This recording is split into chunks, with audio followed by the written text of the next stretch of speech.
राम राम साथियों। तो कैसे हैं आप लोग? आशा करता हूँ आप लोग बहुत अच्छे होंगे दोस्तों। आज जो हम वीडियो लेकर आए हैं ये है परसेंटेज का भाग 5। इससे पहले आपने भाग 4 तक आपने देखा।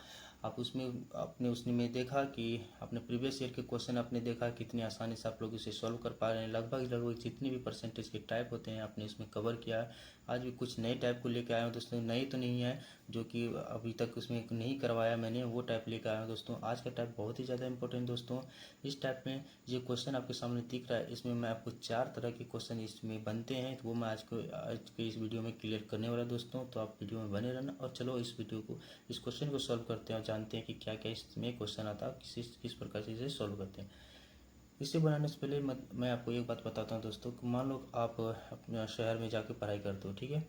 शहर में जाके पढ़ाई करते हो, आपको घर से एक फिक्स पैसा मिलता है कि हाँ कि आपको जो ट्यूशन फ़ी के लिए इतना पैसा, आपका रूम रेंट के लिए इतना पैसा, आपके खाने के लिए इतना पैसा और आपके कपड़े के लिए इतने पैसे। यानी आपका जो हर एक चीज़ का बटा हुआ है कि हाँ रूम रेंट के लिए इतना पैसा हमको आएगा, इतना जोड़ के आपको घर से आ रहा है, ठीक है। आप क्या किए, अब दुकान गए। नई नई सरकार बनी थी तो क्या हुआ, आप आटा खरीदने के लिए दुकान गए। वहाँ जब दुकान पे गए तो अब क्या हुआ कि नई नई सरकार होने के कारण क्या हुआ, जो मूल्य में आटे के मूल्य में क्या हो गई, कमी हो गई। आटे के मूल्य में क्या कमी होगी तो आप क्या करोगे, आपका तो रेट फिक्स है, पैसा फिक्स है, कहाँ इतना हमें खर्च करने खाने पे। आप मूल्य में कमी हो गई, क्या करोगे, आप कुछ एक्स्ट्रा ले लोगे। यानी कि मूल्य में जब आपकी कमी होगी, यानी प्राइस में जब आपकी कमी हो जाएगी, आप क्या करोगे, क्वांटिटी अपना बढ़ा दोगे। यानी कि आप कह सकते हो कि मूल्य जो है क्वांटिटी के अपोजिट होता है। यानी कि अगर प्राइस बढ़ गए तो आप क्या करोगे, क्वांटिटी को कम कर दोगे। वहीं पे प्राइस अगर घट गई तब क्वांटिटी को क्या कर दोगे, ज़्यादा कर दोगे। एक इस तरह समझ सकते हैं आप कि मान लो कि पेट्रोल का दाम बढ़ गया, पेट्रोल का दाम बढ़ गया तो आप क्या करोगे, थोड़ा सा यातायात अपना कम कर दोगे, बाइक चलाना कम कर दोगे। वहीं पर अगर पेट्रोल का दाम घट जाएगा आप क्या करोगे कि बाइक चलाना ज़्यादा शुरू कर दोगे। आप क्या बाइक का यूज़ ज़्यादा करने लगोगे क्योंकि पेट्रोल का दाम घट गया। अल्टीमेट हम कह सकते हैं कि अगर प्राइस घट रही तो आप क्या करोगे, क्वान्टिटी को बढ़ा दोगे। अगर प्राइस बढ़ रही तो क्वांटिटी को क्या कर दोगे, आप घटा दोगे। अब चलते हैं क्वेश्चन की तरफ। क्वेश्चन में कह रहा है कि 25% की कमी होती है। 25% को हम लोग क्या लिख सकते हैं, फ्रिक्शन में इसे हम सबसे पहले तोड़ेंगे। 25/1 तो आपको ये याद होना चाहिए कि 1/4 होता है। तो चलो मैं यहाँ पे लिख के दिखा रहा हूँ आपको लेकिन ये याद होना चाहिए, समझाने के लिए मैं इतना लिख रहा हूँ। कह रहा है कमी हो जाती है तो क्या होगा, पहले अगर दाम जो है यानी कीमत जो है पहले अगर 4 थी तो अब क्या हुआ, कमी हो गई। कमी हो गई थी यानी पहले 4 थी कीमत, अब कम होगी, कितनी होगी भैया, अब 3 होगी, ठीक है। अभी तुरंत मैंने यहाँ पे इसको लिखा, पहले 4 थी तब कितनी होगी, 3। अभी तुरंत मैंने आपको बताया कि जो प्राइस जो है, प्राइस और क्वांटिटी जो अपोजिट होता है एक दूसरे का। अगर प्राइस 4:3 था तो क्वांटिटी कितनी हो जाएगी, 3:4 हो जाएगी, ठीक है। आई होप को अब यहाँ समझ में आ गया होगा। ये जो है हमारा पहले का खपत था, ये ओल्ड खपत, यानी पहले हम इतना खपत करते थे और अब जो है ये हम लोग न्यू अब इतना खपत करते। यानी प्राइस पहले 4 था तो हम लोग कितना ख़त्म करते थे, 3 करते, ठीक है। उसी प्रकार से भी क्वांटिटी घट गया तब क्या करती, यानी प्राइस घट गया तब क्या कर ले, क्वांटिटी को अपना बढ़ा दिया। आगे क्वेश्चन में कह रहा है जिसके कारण ग्राहक 360 रुपये में 3 kg अधिक वस्तु खरीद सकता है। आप बोलोगे भाई कि प्राइस कम होने के कारण, प्राइस जो कम हो गई उसके कारण हम क्वांटिटी कितना, एक क्वांटिटी हम लोग एक्स्ट्रा खरीद रहे हैं या ज़्यादा कर रहे हैं, बढ़ा रहे हैं, ठीक है। पहले हम 3 kg आटा लाते थे, अब क्या कर रहे हैं, 4 kg आटा ला रहे हैं। क्योंकि जो पहले प्राइस 4 थी अब प्राइस घट के 3 हो गई, इसके कारण हम क्या किए, पहले अगर 3 kg आटा लाते थे अब हम क्या कर रहे हैं, 4 kg आटा ला रहे हैं, यानी 1 kg आटा ज़्यादा ला रहे हैं। क्वेश्चन में कह रहा है कि 3 kg वस्तु अधिक, यानी हमारे अनुसार एक और क्वेश्चन के अनुसार 3 kg, यानी एक किसके बराबर हो जाएगा, 3 के बराबर हो जाएगा, ये हम कह सकते हैं। हमारे अनुसार एक है लेकिन क्वेश्चन के अनुसार 3, यानी एक किसके बराबर, 3 के बराबर। अब इसमें पूछा जाता है दोस्तों कि ओल्ड आपसे पूछा जाएगा ओल्ड रेट, आपसे पूछ लिया जाएगा ओल्ड रेट कितना है। उसके बाद आपसे पूछा जाएगा न्यू रेट, ठीक है। तो ओल्ड रेट क्या हो जाएगा दोस्तों, एक किसके बराबर, 3 के बराबर। तो आपसे पूछा जाएगा, आपसे ओल्ड रेट न्यू रेट हो गया। उसके बाद आपसे पूछा जाएगा कि पहले खपत कितनी थी, बाद में खपत कितनी थी, यानी ओल्ड कंजम्पशन। और उसके बाद पूछा जाएगा न्यू कंजम्पशन, यानी ठीक है। उसके बाद देखो एक किसके बराबर, 3 kg के बराबर। तो 3 किसके बराबर, आप बोलो कि 3 से गुना कर देंगे, 9 kg के बराबर हो जाएगा। उसके बाद 4 किसके बराबर, 4 तिया 12 के जी के बराबर। यानी कहने का मतलब पहले जो हमारा खपत 9 के जी था, अब हमारा खपत कितना हो गया 12 के जी हो गया। यानी ओल्ड कंजक्शन कितना हो गया हमारा 9 के जी। पहला क्वेश्चन ये आएगा कि ओल्ड कंजक्शन पुराना खपत कितना था, पहले खपत हम लोग 9 के जी करते थे। पूछे जाएगा दूसरा क्वेश्चन कि अब नया खपत क्या है, आप बोलोगे भैया 12 के जी खपत करते हैं हम लोग। ठीक है, यहाँ तक आई होप समझ में आ गया होगा आपको। इसको एक बार मैं फिर से समझाऊंगा, आपको टेंशन नहीं लेना, वीडियो में बने रहना। ठीक है दोस्तों, चलो उसके बाद क्या आता है। चलो मान लो कि मैंने आपको 500 रुपये दिए, आपको किसी ने घर में किसी ने 500 रुपये दिए, 500 में आपने क्या किया 5 के जी चीनी लेकर आया। इसका मतलब आपको रेट कितना है, आप बोलोगे 100 रुपया है। यानी कहने का मतलब है कि रेट निकालने के लिए आप क्या करते हैं, रेट निकालने के लिए क्या करते हैं आप जो है टोटल जितने आपके पास अमाउंट है, जितने आपके पास प्राइस है, उसमें से क्या करते हैं आप टोटल जो प्राइस में क्या करते हैं क्वांटिटी से आप भाग दे देते हैं। रेट निकालने के लिए आप क्या करते हैं जितनी प्राइस है उसमें क्वांटिटी से भाग दे देते हैं। यही किया ना आपने कि 500 आपको पैसा था, अब 500 पैसा था उसमें आपने 5 के जी लाया, तो 500/5 किया आपने, तब तो आपने 100 निकाल के लाया। ठीक है, यानी कि रेट निकालने के लिए आप क्या करेंगे प्राइस में क्वांटिटी से भाग कर देंगे। हमें यहाँ पे ओल्ड रेट न्यू रेट निकालना है, इसमें हम क्या करेंगे हमारे पास क्वांटिटी क्या हमारे पास रेट क्या है 360 रुपये। ठीक है, मैं थोड़ा साइड कर देता हूँ इसको। हमारे पास क्या है 360 रुपये, 360 रुपये है। उसमें से हमसे पूछा जाए ओल्ड रेट, ओल्ड रेट निकालने के लिए क्या करें, ओल्ड जो कंजप्शन में आपका खपत है उससे भाग कर देंगे, 9 से भाग कर दें, 9 चौकी 36 यानी कि 40 रुपये। यानी कि ओल्ड रेट कितना था आपका 40 रुपये निकल के आ जाएगा। वहीं पर हमसे पूछा जाएगा न्यू रेट, न्यू रेट के लिए क्या करेंगे 360 में भाग किससे कर देंगे 12 से कर देंगे, 12 तिया 36 30। यानी इसका मतलब कि न्यू रेट कितना हो जाएगा हमारा 30 रुपये हो जाएगा। समझ में आया दोस्तों, आई होप आपको समझ में आया होगा। चलो एक बार फिर से मैं इस क्वेश्चन को दोहरा देता हूँ। थोड़ा सा लंबा आपको दिखने में लग रहा होगा, लेकिन ये एक्चुअल में लंबा है नहीं, बस समझाने के लिए थोड़ा सा हो गया, इधर उधर लिखना पड़ गया। चलो मैं समझाता हूँ।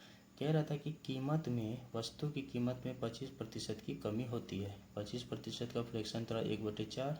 ठीक है, यानी अगर पहले कीमत 4 थी तब 3 होगी, यानी 4 से कितने होगी घट के 3 होगी। प्राइस जो है पहले 4 थी अब 3 होगी। थोड़ा देर पहले मैंने आपको समझाया था प्राइस और क्वांटिटी का उल्टा होता है, यानी क्वांटिटी 3 और 4 हो जाएगी। ठीक है, ये जो आ गया हमारा ओल्ड कंजप्शन, यहाँ पहले की खपत थी, अब ये हो गया न्यू खपत। ठीक है, इसमें अब बोला जा रहा था क्वेश्चन में कि जिसके कारण ग्राहक 360 रुपये में 3 के जी अधिक वस्तु खरीद सकता है। आप यहाँ देखोगे कि पहले आप 3 के जी लेते थे, 3 के जी आटा खरीदते थे, क्वांटिटी थी।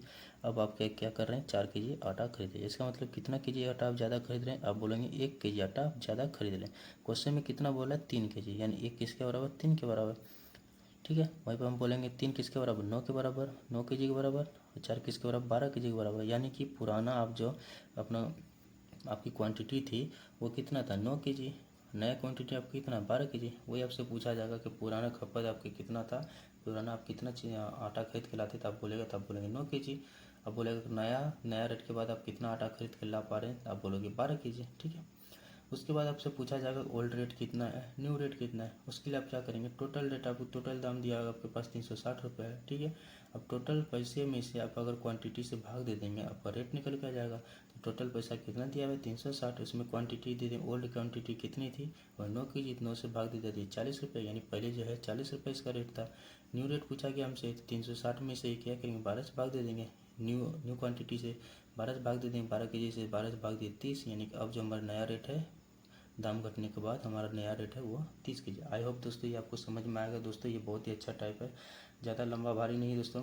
आप देख पा रहे हैं कि मात्र इतना सा ही हमने सॉल्व किया, इससे हमें 4 तरह के क्वेश्चन निकल गए। ये एक पहला टाइप, दूसरा टाइप, तीसरा टाइप और ये चौथा, यानी 4 तरह के क्वेश्चन इस प्रश्न से बनते हैं। 4 तरह की चीज़ें बनती है जो आपको इस प्रश्न के माध्यम से मैंने आपको पूरी तरह से समझा दिया दोस्तों। ठीक है, क्वेश्चन है एक व्यक्ति की आय और बचत का अनुपात 7:3 है। यदि आय में 12% की वृद्धि हो और व्यय में 8% की वृद्धि हो तो उसकी बचत प्रतिशत कितना बढ़ जाएगी। दोस्तों चलो इसे हम लोग सॉल्व करते हैं। सबसे पहले कह रहा है कि आय और बचत का हमें अनुपात दिया है। ये हमारा हो गया आय, ठीक है। उसके बाद आय है तो अगर ये बचत हो गई हमारी, तो अगर आय में बचत है तो इसके बाद मतलब कि आपने कुछ खर्च किया होगा तब तो बचत आया, यानी आय अनुपात खर्च अनुपात बचत। ठीक है, उसके बाद क्या कर रहा है कि आय और बचत का अनुपात 7:3 है। अगर आय आपका 7 है और आप इसमें से बचत अपना 3 करें। इसका मतलब क्या है कि 4 रुपये आपने खर्च किया। अगर टोटल 7 रुपये आपका आय है, उसमें से आपने 3 रुपये खर्च किए, तो इसका मतलब क्या है, 4 रुपये आपका जो है बचत है। माफ करना दोस्तों, 4 रुपया क्या है आपका खर्च है। 7 रुपये कमाते थे, 3 रुपये अपने बचत किया, इसका मतलब 4 रुपये अपने खर्च किए। दोस्तों अब कह रहा है कि 12% की वृद्धि। दोस्तों जब भी इस प्रकार का क्वेश्चन है, एक डिजिट में आए, क्या करना, आप इसके जो दोनों साइड मतलब तीनों में जो है 100 से मल्टीप्लाई करना। देखो 100 से मल्टीप्लाई करोगे तो कोई दिक्कत नहीं होने वाला है, क्योंकि ये अनुपात में है। 0 से यहाँ पर कट जाएगा, यहाँ से कट जाएगा, यहाँ कट जाएगा। ये जो 0 हमने लगाया, ये क्यों लगाया, क्योंकि हमारा कैलकुलेशन थोड़ा आसान हो जाए इसलिए हमने लगाया, ठीक है, क्योंकि हमारा पॉइंट में ना आए, हम आसानी से कर सकते हैं।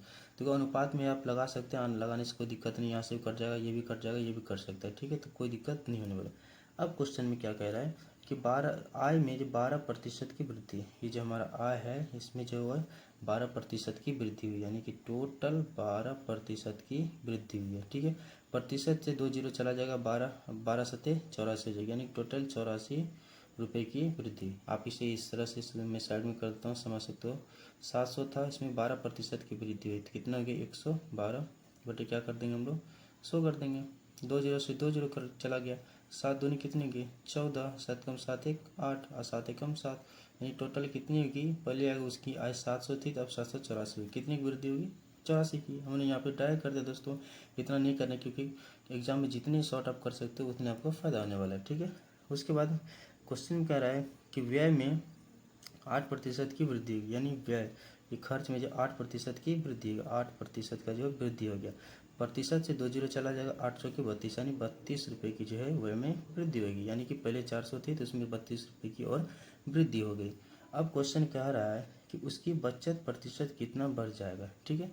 यानी कि अब पहले क्या हो गया कि 84 रुपये अब जो वो कमा रहा है, उसमें से 32 वो खर्च कर रहा है, इसका मतलब कितना बचत कर रहा है, तो 4 में से 2 गया 2, 8 में से 5 3 गया 5, यानी इतना, यानी टोटल वो जो है कि 52 रुपये का जो है उसका जो बचत बढ़ जाएगा। पैसे में कितना बढ़ जाएगा, 52 रुपये। प्रतिशत हमें निकालना है, तो क्या करेंगे, 52 बटे कितने में बढ़ रहा है हमारा, यानी पहले 300 था, अब 352 हो गया, उससे कितना अंतर आ गया, 52 का, कितने पे बढ़ा, 300 पे बढ़ा, 300 यहाँ कर देंगे, और प्रतिशत के लिए 100 से गुना, 2 जीरो से 2 जीरो चला जाएगा। अब हम इसे कैलकुलेट करेंगे तो 17 तिया 51 हो जाएगा, 17.33%, जो कि आपका ऑप्शन नंबर ए में दिख रहा होगा दोस्तों।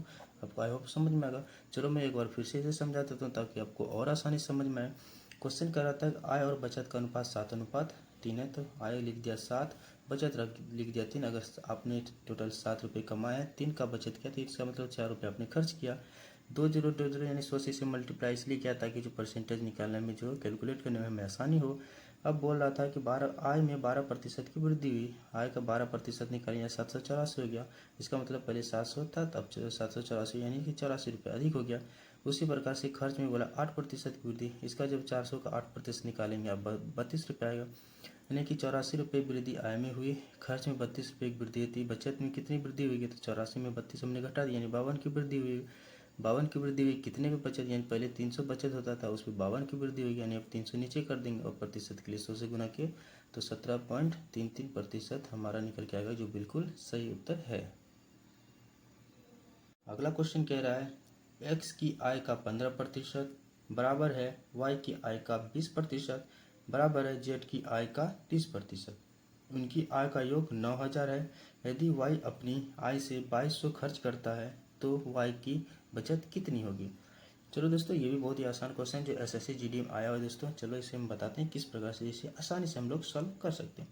कह रहा है एक्स की आय का 15%, यानी ये हमारा एक्स की आय का 15% किसके बराबर है, वाई की आय का 20% के बराबर, और ये किसके बराबर है, जेड की आय का 30% के बराबर। दोस्तों तीनों बराबर में है तो तीनों में जो कॉमन आएगा वो कट जाएगा, प्रतिशत कॉमन, यहाँ पे प्रतिशत है, ये भी प्रतिशत कॉमन, ये कट गया, ठीक है। अब देखो ये 5 से कटेगा, ये भी 5 से कटेगा, ये भी 5 से कटेगा, तो हम 5 से कट कर लेंगे। 5 से कट जाएगा 3 बार में, 5 से कट जाएगा 4 बार में, 5 से कट जाएगा 6 बार में, ठीक है। तो हमारे पास निकल के आएगा 3x बराबर 4y बराबर 6z। अब हमें x का, y का, z का अलग अलग मान निकालना है। जब दोस्तों आप लोग रेशियो पढ़ेंगे, इसमें आपको मैं बताऊंगा कि आप यहाँ पे अभी थोड़ा सा हल्का बता देता हूँ, जब आप रेशियो पढ़ेंगे उसमें डिटेल में बताऊंगा कि जब भी इस तरह से बराबर में मान 3 मान आ जाते हैं, आपको क्या करना है। जैसे मान लो आपको x का मान निकालना है तो x को आप ढक दोगे, ढक दिए। अब वहाँ देखो क्या लिखा है, 6 और 4 लिखा है, तो 6 और 4 को गुना कर दें, कितना जो है 24। आप यहाँ क्या कर दोगे, x की जगह पे 24 लिख दिए, यानी x का मान कितना हो गया, 24 हो गया। अनुपात y निकालना है, y को ढक दोगे, 6 और 3 हो गया 6 या 18, ये हो गया हमारा 18 y का मान। उसके बाद z का निकालना है तो 4 गुना 3 कितना हो गया 12, अब यहाँ पे लिख दोगे 12। फिर से आप समझेंगे, x का मान निकालना था, x को ढक दिया, 6 गुना 4 6 चौके 24। y का निकालना था 6 तिया 18 आ गया, और z का निकालना था 4 तिया 12 आ गया। ठीक है, आप यहाँ देखो कि इससे ये भी कट रहा है, जिससे भी आप काट लोगे, कितने से कट रहा है, आप बोलोगे कि ये 2 से कट रहा है, तो 12 बार में अनुपात 9 बार में अनुपात 6 बार में, यानी कि टोटल हमारा जो अनुपात निकल के आ गया x y z का, ये निकल के आ गया। ठीक है, अनुपात में इसका योग कितना है दोस्तों, आप बोलोगे 12 9 हो गया 21, 21 और 6 कितना हो गया 27। अनुपात में हमारा योग है 27, लेकिन यहाँ पे हमें जो है टोटल योग दिया हुआ है कितना 9000। हमारे अनुसार तो योग कितना है 27 है, 12 9 21, 21 6 27, लेकिन हमें मान कितना दिया हुआ है क्वेश्चन में 9000 दिया है। 27 का मान 9000, एक का मान कितना हो जाएगा 9000 बट्टे 27। ठीक है, अब हम लोग क्या करेंगे, इसे कट कर लेंगे, 9 से काट लेंगे, ये 1000 बार में चला जाएगा, 9 से इसे काट लेंगे 3 बार में। ठीक है, ये टोटल हमारा निकल के आ जाएगा 1000 बट्टे 3। हमारा एक का मान निकल के आ गया दोस्तों 1000 बट्टे 3। हमसे क्वेश्चन में y का जिक्र कहा है कि यदि y अपनी आय से 2200 खर्च करता है तो y की बचत कितनी है। सबसे पहले हमें क्या करना है, y का मान निकालना है। आप यहाँ पे देखोगे कि y बराबर कितना है 9 है, ये जो दिया हुआ है y बराबर 9 है, तो 1 बराबर 1000 बटे 3, तो 9 बराबर कितना हो जाएगा दोस्तों, तो आप बोलोगे 9 बराबर हो जाएगा आपका 1000 बटे 3 गुने 9 हो जाएगा, 3 से इसे काट दोगे 3 बार में, यानी कितना मान निकल जाएगा y बराबर कितना आ जाएगा 3000। ठीक है, अब यहाँ पे y लिख सकते हो, y बराबर कितना हो जाएगा हमारा 3000 आ जाएगा दोस्तों। आई होप आपको यहाँ दिख रहा होगा, नहीं दिख रहा तो यहाँ पे मैं लिख देता हूँ, y बराबर कितना हो जाएगा हमारा 3000 हो जाएगा। ठीक है, y का मान 3000 हो जाएगा। अब इसमें कह रहा है कि टोटल जो है y अपनी आय से 2200 खर्च कर लेता है। अब देख लो भैया 3000 उसका टोटल, मैं यहाँ पे कैलकुलेट करता हूँ दोस्तों, आपको नहीं दिख रहा होगा कि y जो है 3000 रुपया टोटल उसका कमाई है, उसमें से वो क्या कर रहा है भैया 2200 रुपया खर्च कर रहा है, तो आपके पास के कितना आ गया 800। ये तो होगा अपना आंसर हो गया, यानी बचत उसकी कितनी है 800 है। मैं इसको अब फिर से एक बार समझाता हूँ दोस्तों कि x का 15% बराबर है y के 20% के, बराबर है z के 30% के। प्रतिशत चला गया, 5 से इसे काटा 3 बार में, 5 से 20 को काटा 4 बार में, 5 से 30 को काटा 6 बार में। 3x बराबर 4y बराबर 6z। अब x का मान निकालना है तो x को ढक देंगे, 6 चौकी 24 आ गया, y को निकालना y को ढक देंगे, 6 तिया 18 आ गया, z को निकालना 4 तिया 12 आ गया। इसके बाद से 2 से काट दिया 12 बार में, 9 बार में, 6 बार में। अब हमसे क्वेश्चन में जो डाटा दिया हुआ है कुल योग, उनकी आय का कुल योग दिया है 9000, अनुपात में उनके आय का कुल योग आ गया 27, और इसे रुपये में कितना था 9000, यानी कि 27 किसके बराबर 9000 के बराबर, ये किसके बराबर हो जाएगा 1000 बटे 3 के बराबर। इसमें हमको y का मान निकालना था, y का क्या हो गया, y का मान जो है रेशियो में कितना है, y का जो आय है वो रेशियो में कितना है 9 है, यानी एक का बराबर मान है 1000 बटे 3, तो 9 के बराबर कितना हो जाएगा 1000 बटे 3 गुना 9, 3 से 9 को काटे 3 बार में, यानी टोटल कितना गया 3000, यानी कि y का जो आय जो है वो 3000 है। इसमें से y जो है 2200 रुपया खर्च कर देते हैं, यानी कि 3000 रुपये में से वो 2200 रुपया खर्च कर देता है। उसके पास बचत कितनी है जी 800 की, ये तो हमसे पूछा था कि उसकी बचत कितनी है 800 रुपये। सिंपल, बहुत ही आसान तरीके से हमने इसे सॉल्व किया दोस्तों। चलो दूसरे नेक्स्ट क्वेश्चन की तरफ। क्वेश्चन करें साथियों, यदि a का 15% b के 45% के बराबर है तो a माइनस बी का कितना प्रतिशत a के बराबर है। चलो इसे भी सॉल्व करते हैं, यानी a का 15% किसके बराबर है साथियों, b के 45% के बराबर है। 15 तिया 45 3 बार में कट गया, यानी a का मान आ गया हमारा 3, b का मान आ गया हमारा 1। अब क्वेश्चन में आगे कह रहा है तो a माइनस बी का, ये बात पे ध्यान देना दोस्तों कि ऊपर कौन रहेगा नीचे कौन। a माइनस बी का किससे कंपेरिजन कर रहा है, a माइनस बी किसे कर रहा है, किसका कंपेरिजन कर रहा है किसका कंपेरिजन कर रहा है, प्रति ए के बराबर से करें, यानी कि तो कह रहा ए का मान कितना है साथियों, आप बोलोगे 3 बटे ए माइनस बी कितना हो जाएगा, ए में से ए का मान 3 है, इनमें से 1 चला गया तो बचा है 2 गुना प्रतिशत के लिए 100। इसे आप लोग यहाँ कट करोगे तो 50 हो रहे हैं, अब 50 गुना 3 करोगे तो आपका 150% निकल के आ जाएगा, बिल्कुल सही उत्तर जो कि ऑप्शन नंबर आपका बी में। मैं इसे फिर से समझाता हूँ, ए का 15% बराबर है बी के 45% के। इसे जब 15 या 45 किया तो ए का मान आ गया 3, बी का मान आ गया 1।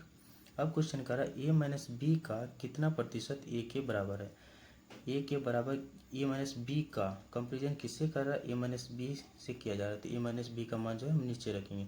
ए माइनस बी हमने इस प्रकार से निकाला, अब यहाँ पे लिख देता हूँ मैं, ए माइनस बी हमने इस प्रकार से निकाला कि ए का मान 3, बी का मान 2, तो हमारा निकल कर गया ए का मान 3, बी का मान 1, हमारा निकल कर गया 2।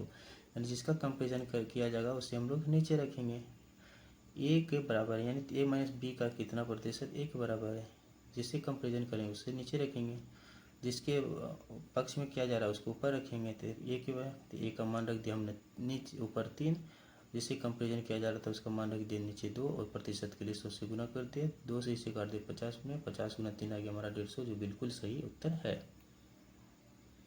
अगला क्वेश्चन है, एक कॉलेज में 2 कोर्स होते हैं, एमकॉम में 500 में से 450 छात्र पास हुए, जबकि एमए में 2000 में से 1500 छात्र पास हुए। कॉलेज का संयुक्त उत्तीर्ण प्रतिशत क्या है। दोस्तों इससे आसान क्वेश्चन कुछ नहीं हो सकता, बहुत ही ज़्यादा आसान क्वेश्चन जो कि हमारे SSC GD में आया होता है दोस्तों। तो चलो इसे हम लोग आसानी से सॉल्व करते हैं, कुछ भी ज़्यादा महाभारत नहीं है। कह रहे एमकॉम में, यहाँ पे मैं लिख देता हूँ एमकॉम, ठीक है, ये एमकॉम लिख देता हूँ, यहाँ एमए। ये सिर्फ समझाने के लिए दोस्तों, जब आप सॉल्व करोगे एग्जाम में तो इस तरह नहीं करना, ठीक है, इसे समझाने के लिए।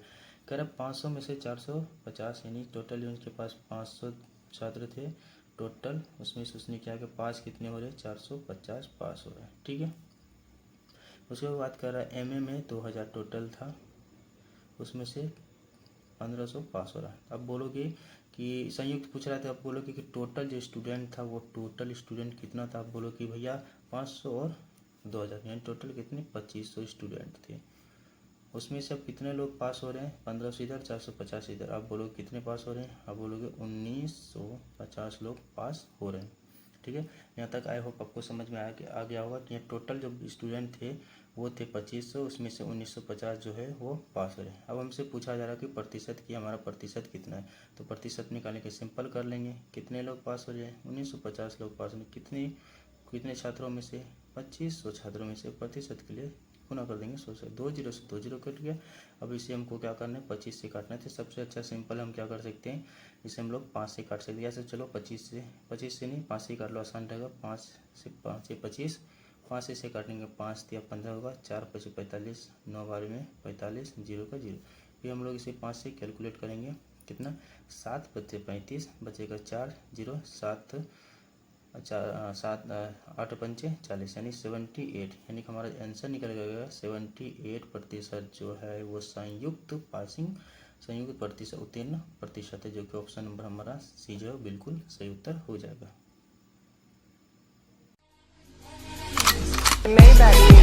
Can anybody out there